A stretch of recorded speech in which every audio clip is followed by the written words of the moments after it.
Hello, my name's Kieran. I'm one of the exercise instructors here at Scunthorpe Hospital. Today we're going to talk about a technique what's referred to as hip hinging.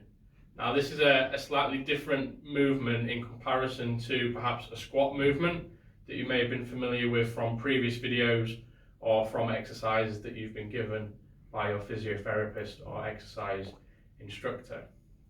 The hip hinge is an exercise and a movement which primarily focuses on the posterior chain muscles. So what I mean by the posterior chain muscles are muscles that are in the back of the body. So in this case, the glutes, the lower back, the hamstrings, they are our main focus for this movement. This movement is something that is predominantly used when doing deadlifting.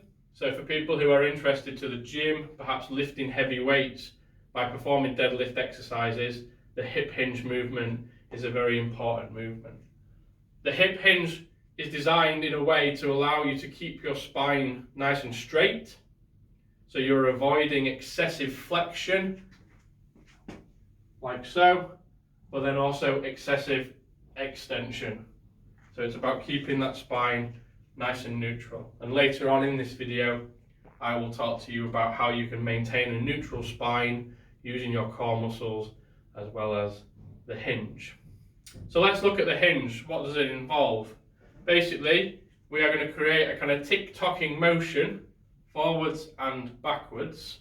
So if I turn sideways, feet about hip width apart, slight bend in the knees, nice and tall, nice and braced through the core. Imagine trying to poke the wind out of yourself. You're going to have your hands on your hips, and then all you're going to do nice and steady is push back and then come forward. Notice how I'm trying to keep my spine nice and straight. So as I'm pushing back, I'm not leaning forward through my torso. And then as I'm straightening up, I'm not coming excessively too far back the other way. Just nice and soft in the knees, push and return. Keeping everything nice and neutral. And as the hips start to warm up, as the mobility of the joint improves, we're able to then hinge slightly further.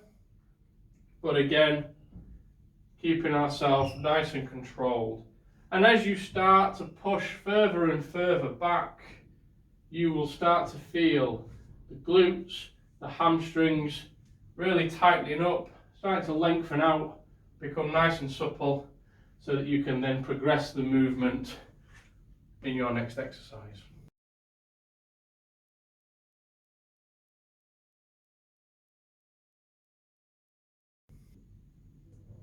So the second part of this video as a progression is now looking at the hip hinge movement, but reinforcing the coaching points of keeping the spine in a neutral position. So we're going to do that. I've got a walking stick here. If you've not got a walking stick, but you've got something about this length that you're willing to just use to help you with a bit of feedback and a bit of a coaching point, then that's really, really useful.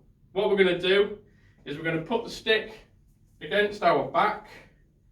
Now, to show you the difference in movement, if you notice that the base of the handle of the walking stick is on the base of my spine, if I do a squat movement, you'll see that the handle comes off my lower back.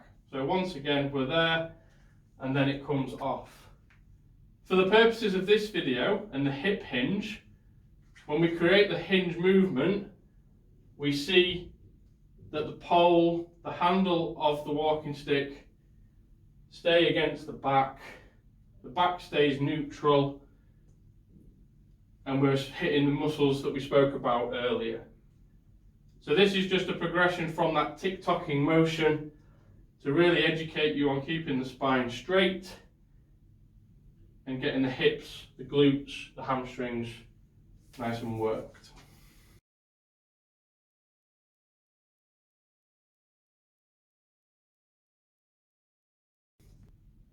The final part of this video is going to bring in some extra weight. I've got a kettlebell here. If you've not got a kettlebell at home, perhaps a dumbbell, perhaps something a little bit heavier, or you can just do it with a body weight type motion. So, the setup. Again, we're nice and soft in the knees, we're holding the kettlebell nice and relaxed, core is braced, and then this time the weight will go towards the floor and we are hinging and then up. As we're pushing back, we should feel the squeeze from the glutes, from the hamstrings, and then as we drive up, squeeze the glutes to bring us back to neutral. As a coaching point, when you're doing this exercise with a kettlebell, try and keep the kettlebell going in a straight line from your starting position to your ending position. Try not to take the kettlebell away, as that will then bring in that spinal flexion, which we're trying to avoid. You speak to your physiotherapist or your exercise instructor in regards to these exercises and these coaching points, and obviously grade yourself for your movements and your intensity.